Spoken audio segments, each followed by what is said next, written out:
का हाथ का सिराहना बनाकर और पेड़ के नीचे विश्राम कर गए प्रभु। और जैसे ही सुदामा जी विश्राम किए, हमारे द्वारिकाधीश सोते हुए सुदामा को उठाकर द्वारिकापुरी में सुला दिए। भगवान कहते हैं जो तू आवे एक पग तो मैं पग आऊं 60। आप एक पग बढ़ाकर तो देखो, भगवान 60 पग चले आते हैं। सुदामा जी कुछ ही दूर पर जाकर विश्राम किए, सायंकालीन बेला हुई तो, लेकिन भगवान उन्हें द्वारिका पहुंचा दिए। जैसे ही सुदामा जी जागे, चारों ओर लोगों का आना जाना उथल पुथल देख सुदामा जी ने सोचा रात्रि में तो मैं किसी वन में पेड़ के नीचे सोया, अब ये सुबह में कहाँ पहुंच गया, इतनी भीड़ लोगों का आना जाना। ये सब देख सुदामा जी एक द्वारिकावासी भक्त से पूछे, भैया जरा बताना तो ये कौन सी नगरी है। भक्त ने कहा महाराज ये द्वारिकापुरी है। भगवान ने कहा, सुदामा ने कहा यही है द्वारिका। बोले हाँ महाराज यही है द्वारिका। अच्छा भैया तुम्हें द्वारिका पहुंचा। अच्छा जरा ये बताना कि यहाँ कान्हा कहाँ रहता है। वो बोले हम किसी कान्हा को नहीं जान रहे हैं। बोले किसी कान्हा को नहीं? अरे कान्हा उनको कौन नहीं जानता। बोले कुछ और नाम भी है, गली नंबर वार्ड नंबर कुछ और भी पता बताओ। बोले ना ना और तो मुझे कुछ नहीं पता। हाँ उसे एक नाम से और बुलाते थे भक्त, वो नाम है कृष्णचंद्र। अब द्वारपाल ने सुना, कहा महाराज हमारे द्वारिकाधीश का नाम आप ऐसे ले रहे हैं, उनको ऐसे थोड़ी बुलाया जाता है, उनका नाम तो सम्मान से लिया जाता है। बोले भैया तो तू ही बता दे कैसे नाम लेना है। उन्होंने कहा अनंत श्री समलंकृत छत्रपति राजमूर्ति धर्म चक्रवर्ती सर्वेश्वर सर्व स्वतंत्र गो विप्र प्रतिपालक विश्ववंद श्री श्री श्री महाराजाधीराज श्री द्वारिकाधीश महाराज श्री कृष्णचंद्र जी सरकार।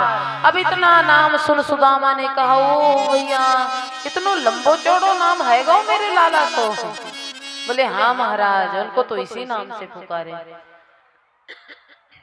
अब जैसे ही सुदामा जी ने नाम सुना, बोले भैया तो अब तो तुम जान ही गए मैं किनको पूछ रहा हूँ, बताओ मेरे वो द्वारिकाधीश कहाँ रहते हैं। द्वारपाल ने कहा महाराज कुछ दूर चलकर जाएंगे, बड़ा सा ऊंचा महल मिलेगा, वो द्वारिकाधीश का ही महल है, कुछ ही दूर आपको और चलना होगा। इतना सुन सुदामा जी थोड़ी दूर चलते गए, द्वारपाल मिला। द्वारपाल को देख सुदामा जी ने पूछा क्यों भैया क्या द्वारिकाधीश यहीं रहते हैं।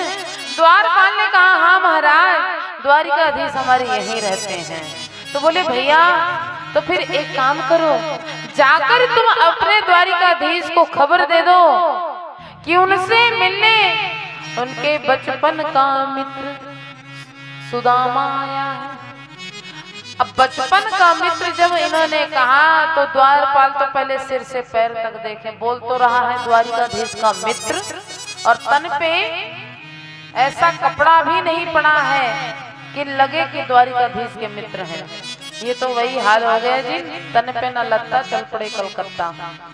बता रहे हैं द्वारिकाधीश के मित्र हैं और शरीर पर ढंग का वस्त्र भी ना है, लेकिन गो विप्र ब्राह्मणों का बड़ा सम्मान था द्वारिकाधीश के यहाँ। हे ब्राह्मण देवता आप यहीं पर विराजो, मैं आपका संदेशा द्वारिकाधीश तक पहुंचाकर आता हूँ, तब तक आप सुखासन पर बैठो। द्वारपाल आ गए द्वारिकाधीश की शरण में। द्वारिकाधीश भोजन के लिए बैठे ही थे, लेकिन अभी भोजन कर ना रहे थे क्योंकि अपने मित्र की प्रतीक्षा में थे। द्वारपाल आया और सबसे पहले तो उनकी वेशभूषा बताता है।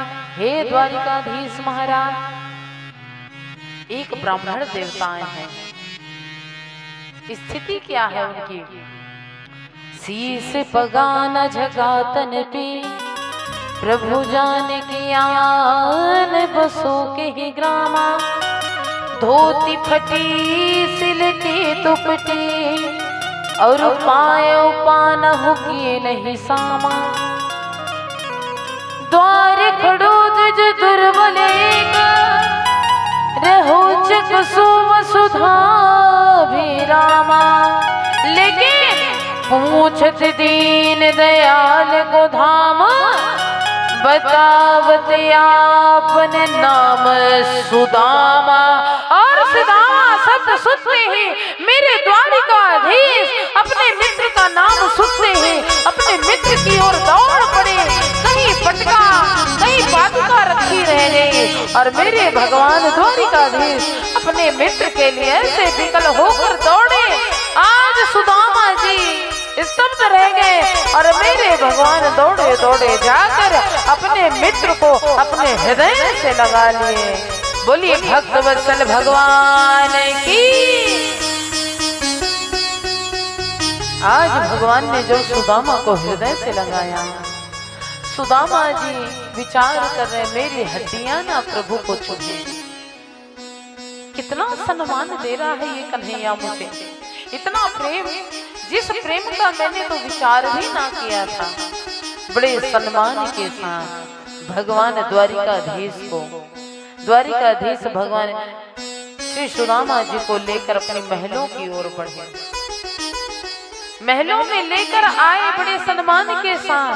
आज माता रुक्मणी भी मन ही मन विचार कर रही हैं कि मैंने कृतम पुण्यम ववधूतेन भिक्षुणा श्रियाहीनेन लोकेस्मिन् गर्हितेन धनेन। इस अवधूत ने ना जाने कौन सा पुण्य किया है कि जिसको लेने के लिए स्वयं हमारे द्वारिकाधीश गए हैं दौड़े। ना तो पैरों में पादुका दिए, ना तो पटका अंग पर रखे, दौड़ पड़े अपने मित्र के लिए। जब सुदामा जी आए, सुदामा जी को अपने आसन में प्रभु विराजमान किए, अपने सिंहासन में सुदामा को बिठाए। सुदामा जी को बार बार आग्रह पूर्वक सिंहासन में बिठा दिए। और जब सुदामा जी सिंहासन में बैठे, विचार करो भगवान कहाँ बैठे होंगे। तो भैया भगवान सिंहासन का जो पायदान होता है ना, जहाँ पैर रखते हैं सिंहासन में, वहां मेरे द्वारिकाधीश बैठ गए। तो सुदामा ने पैर कहाँ रखे होंगे? तो भैया सुदामा का पैर मेरे द्वारिकाधीश की गोद में है। सुदामा जी के चरण मेरे द्वारिकाधीश अपने गोद में रख लिए और गोद में रखकर प्रभु उनके चरणों का स्पर्श करने लगे, चरणों की सेवा कर रहे हैं। रुक्मणी को इशारा किए पानी परात लाने का, लेकिन एक बात कहे, रुक्मणी पानी परात लाए उससे पहले ही सुदामा के पाद प्रक्षालन हो गए। वो कैसे? ऐसे बिहाल बेवाइन सो पग कंटक जाल लगे पुनि जोए। और भगवान ने कहा, हाय महादुख पायो सखा, तुम आई तेना किते दिन होए। कि देख सुदाम की दीन दशा, करुणा करके करुणा निधि रोए। पानी परात को हाथ छूने, नैनन के जल से पग धोए। कि नैनन के जल से पग धोए, नैनन के जल से पग धोए। मेरे भगवान नैनों के जल से सुदामा जी का पाद प्रक्षालन किए। पानी परात के आने से पहले सुदामा जी का पाद प्रक्षालन हो चुका है जी। क्यों? जब सुदामा जी के पैरों को, छाले को देखे ना और फटी बेवाइयों को देखे मेरे द्वारिकाधीश, इतना रोए कि भगवान के आंसू से ही सुदामा के पाद प्रक्षालन हो गए। और ध्यान दीजिएगा, भगवान ने जब चरण पादुका नीचे तलवे की तरफ हाथ लगाए ना, तो कांटे चुभे हुए थे, आह की कराह हुई। और उसी क्षण द्वारिकाधीश ने देखा तो पैरों में कांटे चुभे हुए हैं। कुछ कांटों को अपने नाखूनों से प्रभु निकाल रहे हैं, लेकिन जो कांटे नाखून से भी ना निकले ना जी, उन कांटों को निकालने के लिए प्रभु ने दांतों का सहारा ले लिया और अपने दांतों से उन कांटों को निकालने लगे। धन्य है भक्त वत्सल भगवान। बोले भक्त और भगवान की। प्रभु ने अंग वस्त्र प्रदान किए, सुंदर ब्राह्मण की सेवा की, पकवान दिए। सुदामा जी ने कहा लाला ये सब खाने की आदत ना है, हमें तो सूखी रोटी ही अच्छी लगे। भगवान ने कहा नाना में सूखी रोटी क्यों खाओगे?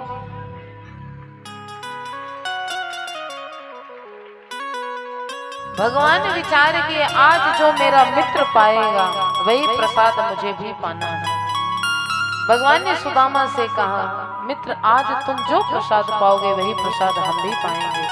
ब्राह्मण के चरणन की सेवा के प्रभु और भोग प्रसाद।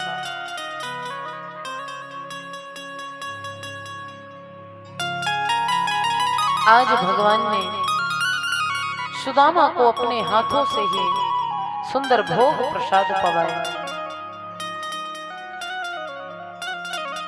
बोलिए भक्त वत्सल भगवान की।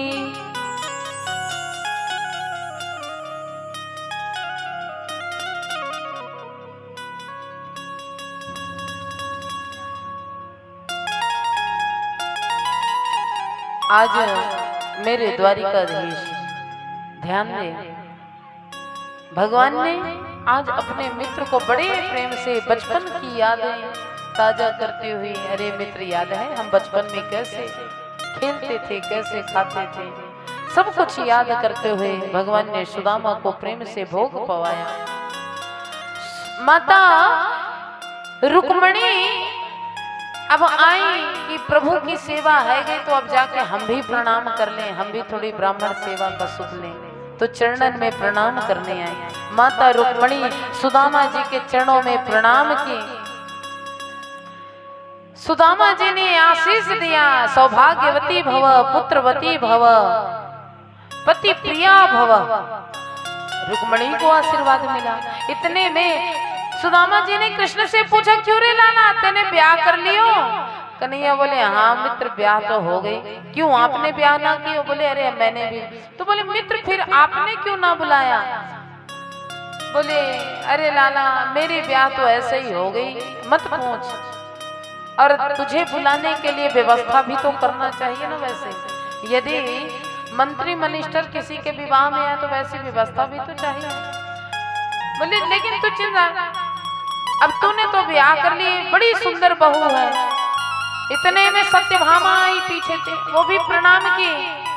सुदामा जी आशीर्वाद दिए सौभाग्यवती भव, पुत्रवती भव, पति प्रिया भव। क्यों रे लाला ये कौन है? कन्हैया बोले ये भी अपनी। अच्छा तो तेने दो दो ब्याह कर लियो? बोले हाँ मित्र दो दो ब्याह हो गए हैं। इतने में नांग जीती आई, वो भी प्रणाम की सौभाग्यवती भव, पुत्रवती। इशारा से सुदामा ने पूछा जी कौन है? भगवान ने कहा ये भी अपनी ही है। अब सुदामा जी ने कहा अरे लाला तूने 3 ब्याह कर लियो और मो को ना बुलायो, मैंने तो एक ही ब्याह किए तो को ना बुलायो। इतने में लक्ष्मणा आई, सत्या देवी आई, एक एक करके सब आती जा रही है प्रणाम कर। और सुदामा जी पूछते जा रहे कौन है कौन है, लेकिन भगवान बस अभी सारे से बात कर रहे हैं अपनी है अपनी है। होता है ना साधु संत आते तो मोहल्ले के भी माताएं लोग आ जाती हैं दर्शन के लिए। सुदामा जी को लगा आस पड़ोस के लोग इतने भीड़ लगाए होंगे, लेकिन हुआ क्या? अब सबको सुदामा जी आशीर्वाद देते जा रहे हैं। भगवान बस इशारे से करें अपनी है अपनी है। अब सुदामा जी सौभाग्यवती भव, पति प्रिया भव, पुत्रवती भव, सौभाग्यवती भव, पति प्रिया भव, पुत्रवती भव, सौभाग्यवती भव, पति प्रिया भव, पुत्रवती भव। अब तो सुदामा जी थक गए तो एक दो आशीर्वाद कम भी कर दिए। सौभाग्यवती भव, सौभाग्यवती भव, सौभाग्यवती भव, सौभाग्य। लेकिन देखे 100-200 और निकल गई, लेकिन अभी लाइन लगी है, लंबी लाइन। तो सुदामा जी और कम कर दिए, केवल भव भव भव भव। अब भव भव से काम चल रहा है। सुदामा जी ने देखा यहाँ तो बहुत समय बीत गए, लाइन लगी ही है। सुदामा जी ने कहा, मित्र जरा एक बात बताना, कितनी है? जरा ये तो बताओ है कितनी? द्वारिकाधीश ने कहा, मित्र ज्यादा ना है, बस 16,108 ही है। सुदामा जी ने कहा, अभी भी तो को ज्यादा ना लगे? बोले, मित्र बस आपके आशीर्वाद से सब प्राप्त हो गए। बोले, वाह लाला वाह, हमने तो एक ही ब्याह कियो तो तू शिकायत करवे लगे कि ब्याह में बुलायो ना है, और तेने तो 16,108 ब्याह कर लियो, और तेने तो मुझको ना बुलायो। बोले, मित्र ये सब ब्याह तो ऐसे है गए कि हम खुद ना जान पाए कि कब इतने ब्याह है गए। बोले, वाह भैया अच्छी बात है, तेरो तो बड़ो ठाठ बाट है। अब एकांत में ले गए सुदामा जी को विश्राम गृह में, जहां केवल 8 पटरानियां बसती थी। सुदामा जी को ले जाकर विश्राम कक्ष में ले गए। भगवान चरण दबाने लगे, सुदामा जी विश्राम स्थिति में हो गए। अब कुछ बचपन की बातें याद किए। अच्छा मित्र ये बताओ, कैसे रहते थे गुरुकुल में, कितना आनंद था। अब सुदामा जी कुछ बात करते, थोड़ी देर में कन्हैया पूछते, मित्र भाभी ने कुछ मेरे लिए भेजा ना है क्या? सुदामा जी बोले, अरे कन्हैया जल्दबाजी में आ गए, कुछ ना लाए। क्यों, क्या भाभी को पता ना है कि आप यहाँ आ रहे हो? सुदामा ने कहा, सच्ची बात कहूँ तो तेरी भाभी ने ही तो मुझे यहाँ भेजा है। अच्छा मित्र, तो जब भाभी ने भेजा तो कुछ ना भेजा? अरे लाला सच्ची बात कहूँ तो भेजती तो वो, लेकिन समय ना मिला कुछ लाने का। और सुना, अब सुदामा जी बचपन की बात याद करने लगते और घूम फिर कर कन्हैया फिर पूछते, क्यों मित्र भाभी ने सच में क्या कुछ नहीं भेजा? बोले, तू घूम फिर के भाभी ने कुछ भेजा में चला आता है। सच्ची कहे तो हाँ हाँ कुछ नहीं भेजा। अब भगवान पूछने लगे, ये बताओ कब से ये अपना हाथ काहे दबा रखे हो? बोले, लाला तू जाने ना, इतने दूर से चल के आया, मेरे पैर में मेरे हाथ में दर्द मच गया। भगवान ने कहा, तो हम बेकार ही में पैर दबा रहे थे अब तक, हमको तो हाथ दबाना चाहिए था। मित्र ने कहा, ना ना तू तो पैर ही दबा, तू हाथ मत दबा, तू तो मेरे पैर ही दबा रहा भैया। कन्हैया बोले, ना ना जब दर्द हाथ में है तो पैर दबाने का क्या मतलब, तब तो हाथ ही दबाना चाहिए। और जैसे ही भगवान हाथ की ओर बढ़े और हाथ दबाने को खींचे, सोई सुदामा की पोटली दिखी और छीन लिए प्रभु। बोले, ये क्या है? बोले, लाला ये तो कच्चे चावल हैं, तेरे पेट दुखेंगे। सुदामा जी की ओर देख भगवान ने कहा, रे मित्र ये ब्राह्मण के घर का प्रसाद है और इससे पेट दर्द ना करें, इससे तो व्यक्ति का कल्याण हो जाए, इसीलिए ये प्रसाद तो हम सब पाएंगे। और ध्यान दीजिएगा, सुदामा जी जो चावल लेकर आए उसे प्रभु ने बड़े भाव से अपने मुट्ठी में लिया। इति मुष्टिम सक्कर जगध्वा द्वितीयम जधुमाददे। एक मुट्ठी चावल अपने श्रीमुख में मेरे प्रभु डाले और एक मुट्ठी चावल से सारे विश्व को तृप्त किए और एक छत्र सम्राट का सुख सुदामा जी को प्रदान किए। जैसे ही दूसरी मुट्ठी अपने मुख में डालने लगे, माता रुक्मणी दौड़ी दौड़ी गई और भगवान का हाथ पकड़ ली। बोली, बस बस प्रभु, इतना लंबा चौड़ा परिवार है, थोड़ी एक एक दाना भी देंगे ना तो कम पड़ेगा, तो थोड़ी प्रसाद हम लोगों के लिए भी छोड़ दीजिए। और मन ही मन कह रहे हैं कि क्यों प्रभु, सबको सुदामा को देख के खुद सुदामा बनने का विचार है क्या?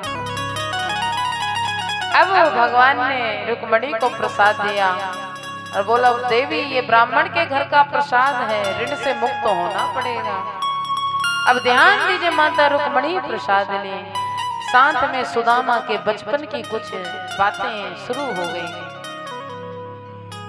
बचपन की बातें याद करने लगे और प्रातः काल फिर सुदामा जी विश्राम किए।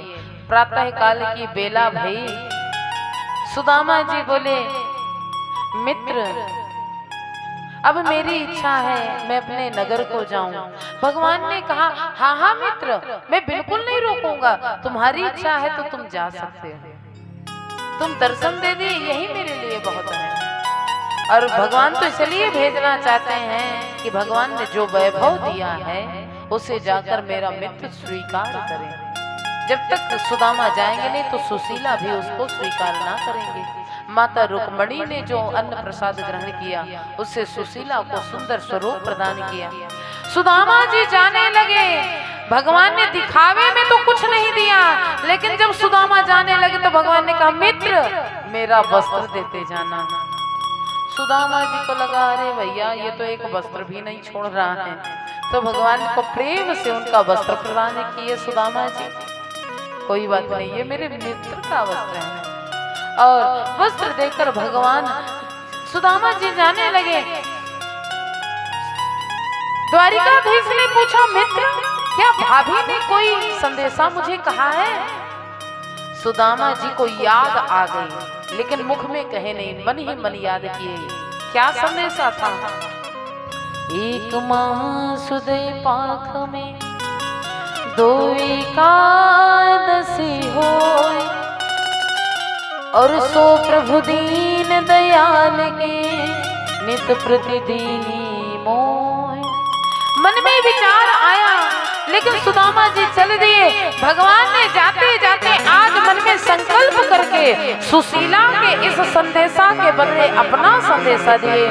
होनी थी सो है गई कि अब ना ऐसी होए, अरे भाभी तेरे भवन में अब नित्य द्वादशी होए।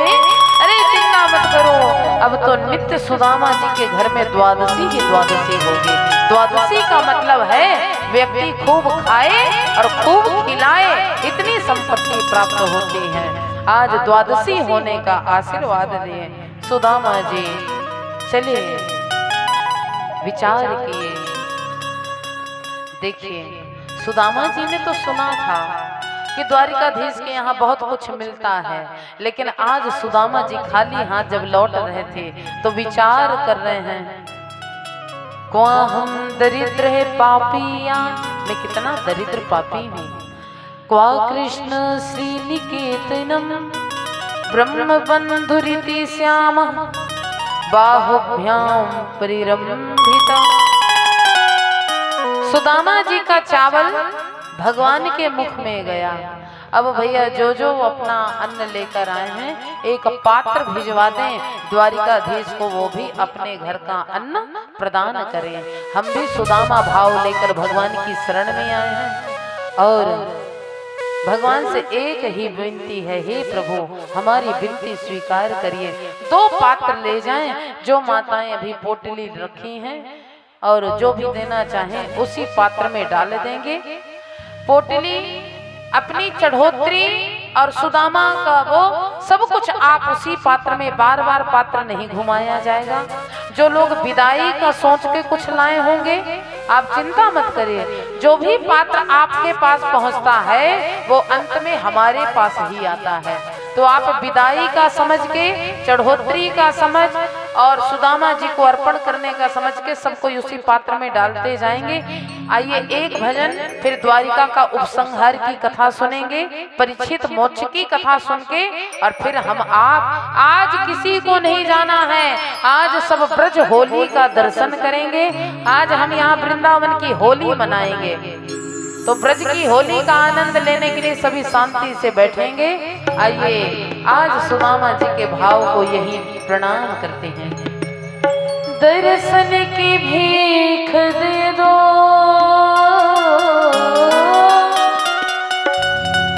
दर्शन की भीख दे दो, नैना है बावरी।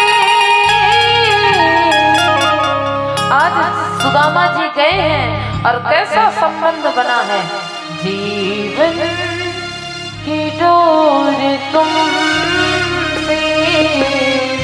बांधी है सांवरे, जीवन की डोर तुमसे बांधी है सांवरे, जीवन की डोर तुमसे बांधी है सांवरे, जीवन की डोर तुमसे बांधी है सांवरे, दर्शन की भीख दे दो, दर्शन की भीख दे दो, दर्शन की भीख दे दो, दर्शन की भीख दे दो, अब नैना है बावरे, सांवरे, जीवन की डोर तुमसे बांधी है सांवरे, सांवरे, जीवन की डोर तुमसे बांधी है सांवरे।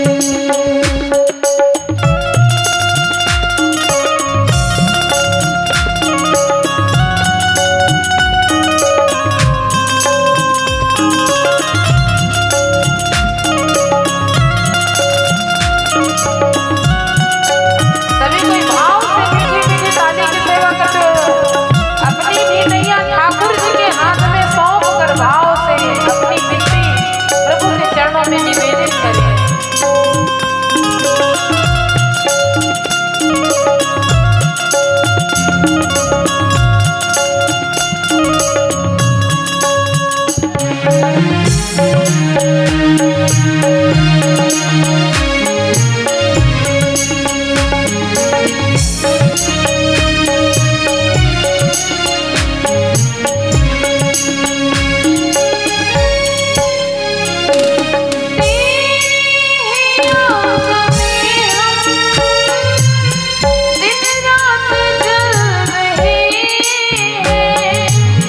तेरी याद में हम दिन रात जल रहे हैं,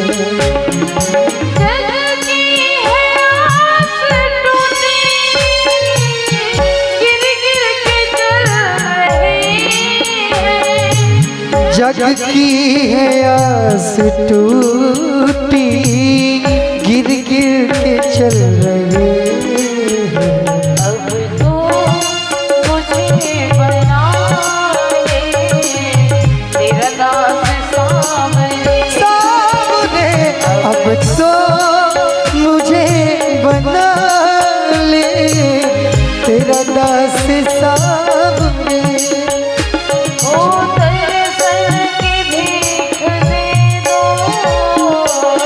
दर्शन की भीख दे दो, दर्शन की भीख दे दो, दर्शन की भीख दे दो, नैना है बावरे, सांवरे, जीवन की डोर तुमसे बांधी है सांवरे, जीवन की डोर तुमसे बांधी है सांवरे। सभी कोई भाव से बोल दीनबंधु दीननाथ की।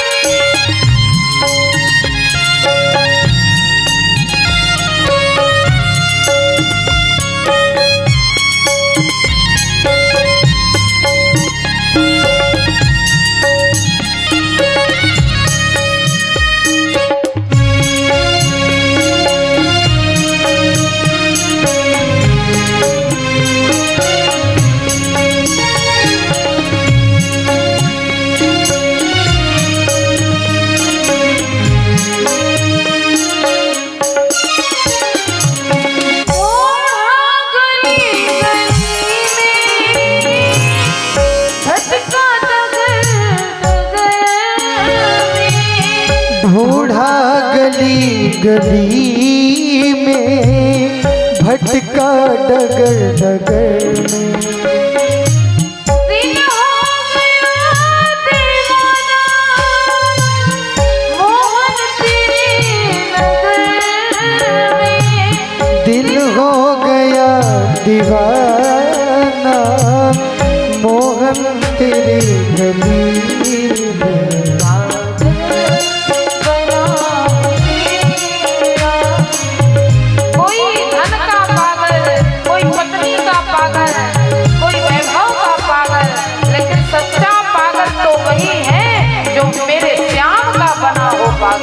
तो कहना क्या है, वो पागल बना हूँ तेरा, मेरा यार सामने। पागल बना हूँ तेरा, मेरे यार सावरे। जीवन की डोर तुमसे बांधी है सावरे, जीवन की डोर तुमसे बांधी है सावरे। दर्शन की भीख दे दो, दर्शन की भीख दे दो, दर्शन की भीख दे दो, दर्शन की भीख दे दो।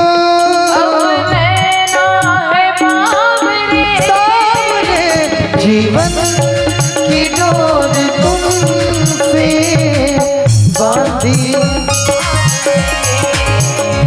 जीवन की डोर तुमसे बांधी है सावरी।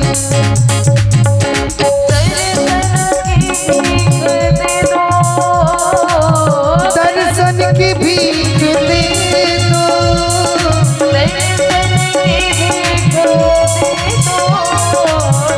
दर्शन की भीख दे दो, अब नैना है बावरे, सावरे, जीवन की डोर तुमसे बांधी है सावरे।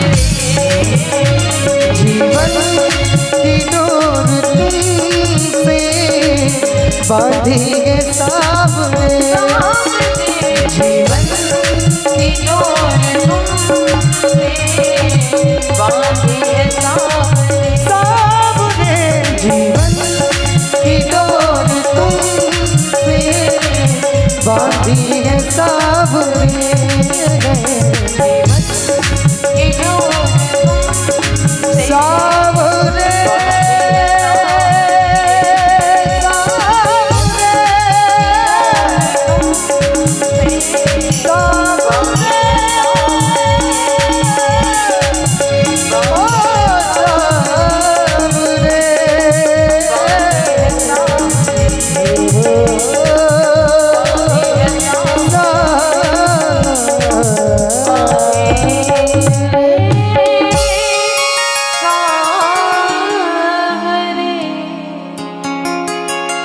सुदामा जी प्रभु की कृपा को अपने सिरोधार्य करते हुए हम आप होते तो कहते बड़ा नाम सुन के आए थे, देने को तो एक अंग वस्त्र भी ना दिया, इसने हमारा क्या सम्मान किया। हम पता नहीं कितनी खरी खोटी सुनाते, भले मित्र ही क्यों ना हो, लेकिन सुदामा जी धन्यवाद देने, धन्य है मेरा लाला, उसने कितना मेरा सम्मान किया, सबके बीच में मुझे हृदय से लगा लिया, मेरे मैले कुचैले कपड़ों को अपने अंग में लपेट लिया। कैसा मेरा मित्र है, कितना उसका सम्मान है। जब लौट कर आए ना, देखे सुदामा जी जहां इनकी झोपड़ियां थी वहां तो महल खड़े हो गए जी। सुदामा मंदिर देख डरे, यहाँ तो थी मेरी टूटी झोपड़िया, यहाँ तो थी मेरी टूटी झोपड़िया, अब कंचन महल खड़े। सुदामा मंदिर देख डरे। सुदामा जी सोचे कहाँ गई मेरी झोपड़ी, लगता है रातों रात कोई राजा महाराजा आए, खूब कारीगर लेकर आए और रातों रात इतनी बड़ी महल बनाकर खड़ी कर लिए, लेकिन झोपड़ी का नहीं पता तो बच्चे कहाँ हैं। सुशीला कहाँ गई, ये सब कहाँ चले गए। उसी समय महल से एक स्त्री आई, अद्भुत रानी स्वरूप और दिव्य स्वरूप में एक स्त्री बाहर आई। और जब बाहर आई आरती की थाली लेकर, सुदामा जी किनारे हो रहे हैं और जिधर सुदामा जा रहे हैं उधर ही वो स्त्री आ रही है। फिर सुदामा जी और थोड़ी दूर गए, फिर स्त्री और पास गई। सुदामा जी बोले, देवी जी आप हमारे पीछे काहे को पड़ी हुई हैं, आप जिधर हम जा रहे हैं उधर ही क्यों जा रही हैं। इसने कहा, स्वामी मैं कोई और देवी नहीं हूँ, मैं आपकी पत्नी सुशीला। बोली, अरे सुशीला तेरे तो कायाकल्प ही बदल गए। पत्नी विस्फुरन्तीं देवीं वैमानिकीमिव। अरे कहाँ तू फटी पुरानी साड़ी पहने रहती थी और कहाँ आज तू दिव्य रूप, दिव्य सुंदर ऐसी वस्त्र तूने धारण किए हैं कि देवी की तरह तू दिखाई दे रही है। मैं तू भला तुझे कैसे पहचानूं, और तेरे रूप भी बदल गए, तेरे रंग भी गोरे है गए, ये सब कैसे हुआ। सुशीला ने कहा, आपसे आपके मित्र ने बताया नहीं क्या। बोले, मेरे मित्र ने मुझसे कुछ ना कहा देवी। बोले, अरे ये सब कुछ देने वाले आपके मित्र ही तो हैं, ये महल उन्हीं का दिया हुआ है, ये स्वरूप उनका दिया हुआ है, माता रुक्मिणी का। और आप बच्चों को तो देखेंगे तो क्या देखेंगे, राजकुमार लग रहे हैं हमारे बच्चे। सुदामा जी ने कहा, सुशीला तुझे यही सब चाहिए था ना, जो तुझे चाहिए था वो तुझे मिल गया, जो मुझे चाहिए था मुझे मिल गया। मुझे द्वारिकाधीश का स्पर्श मिल गया, सानिध्य मिल गया, तुझे धन संपत्ति मिल गया। अब तू अपना धन संपत्ति संभाल और मैं जा रहा हूँ भजन करने। सुदामा जी जैसे ही सब छोड़कर जाने लगे, स्वयं द्वारिकाधीश प्रकट हो गए। अरे मित्र कहाँ जा रहे हो। द्वारिकाधीश की आवाज सुनते मुड़कर देखे, द्वारिकाधीश दौड़े दौड़े गए, चरणों में गिर गए। प्रभु आपने इतना सम्मान दिया, फिर ये सब देने की क्या आवश्यकता थी। भगवान ने कहा, मित्र ये सब मेरा है और ये भाव रखकर यदि तुम यहाँ रहोगे तो तुम्हारे अंदर अभिमान नहीं आएगा, इसीलिए तुम्हें जो कुछ भी मिला है उसे तुम प्रभु प्रसाद समझकर स्वीकार करो। मेरी यही विनती है, तुम कहीं मत जाओ। और सुदामा वहीं रह गए। बोलिए द्वारिकाधीश भगवान की। भगवान को ब्रज छोड़े 100 वर्ष हो गए। कितने वर्ष हो गए? 100 वर्ष। उसी क्षण एक बार बड़ा भारी सूर्य ग्रहण पड़ा।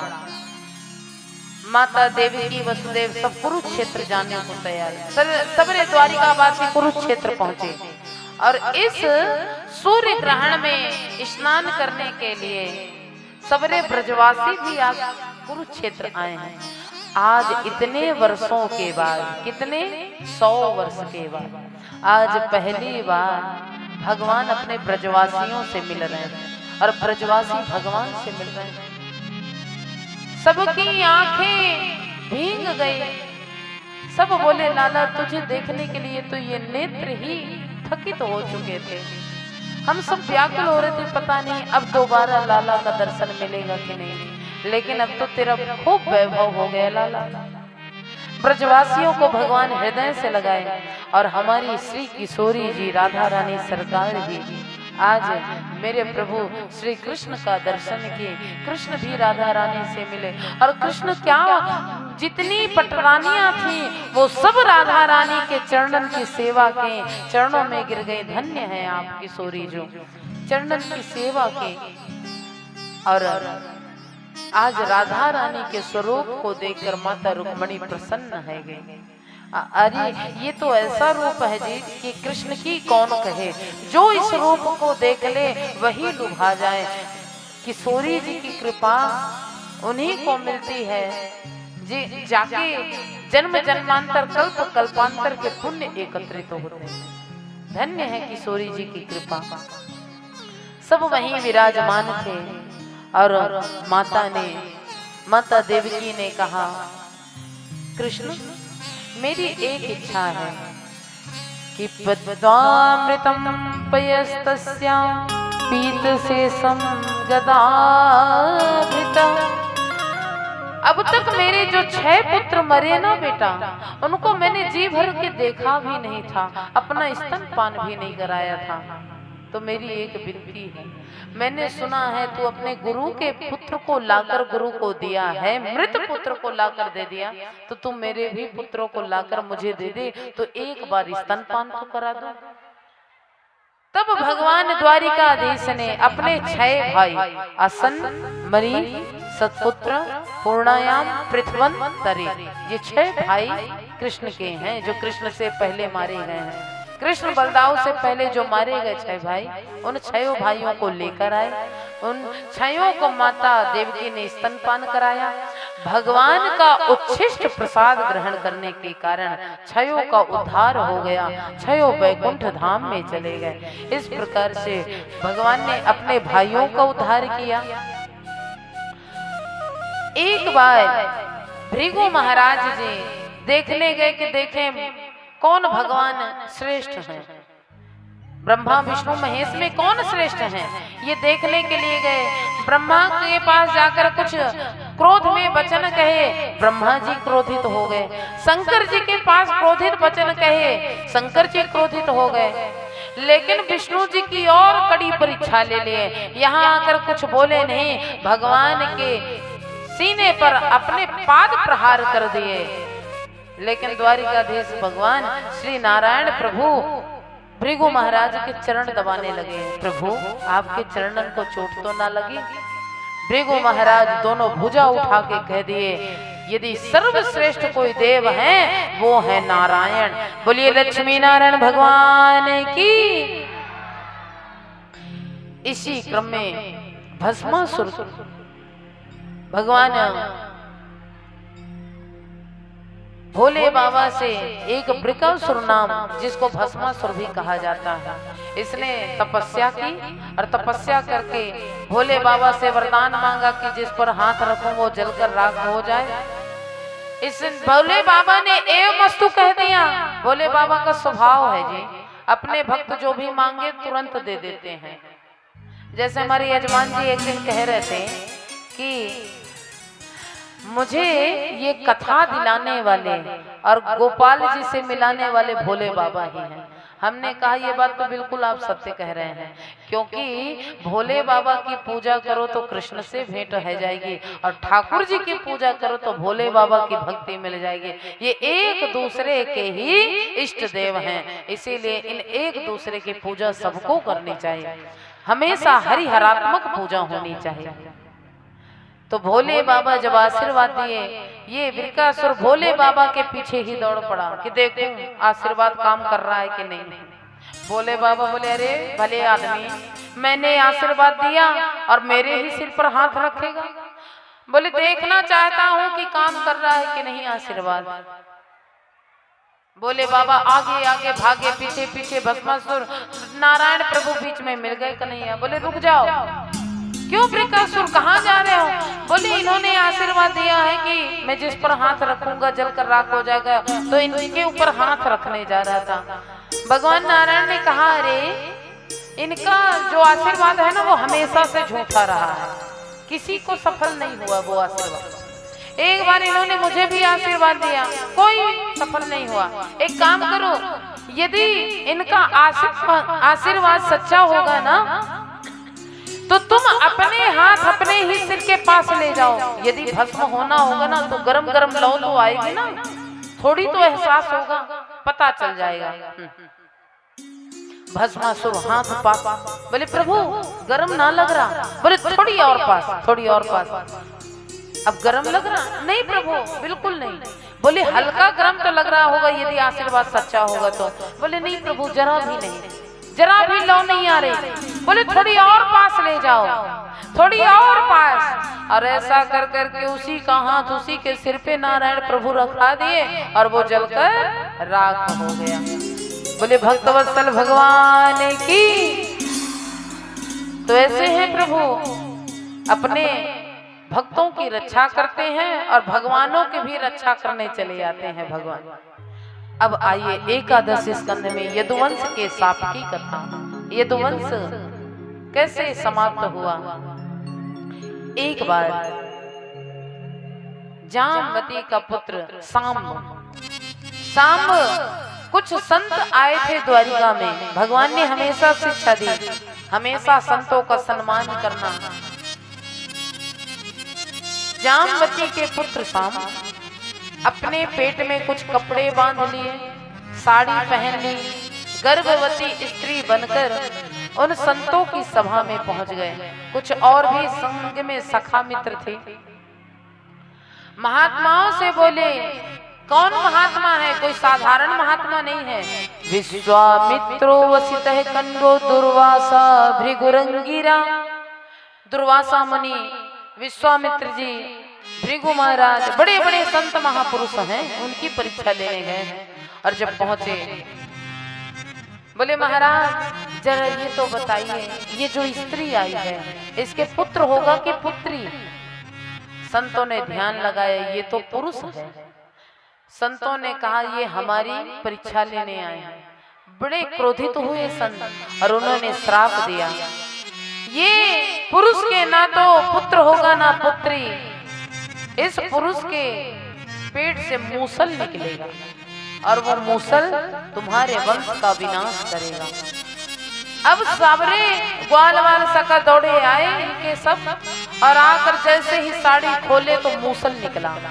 मूसल निकला, ये सोचे द्वारिकाधीश को ये बात नहीं बताएंगे, नहीं तो बड़े क्रोधित होंगे, संतों का तुमने अपमान किया।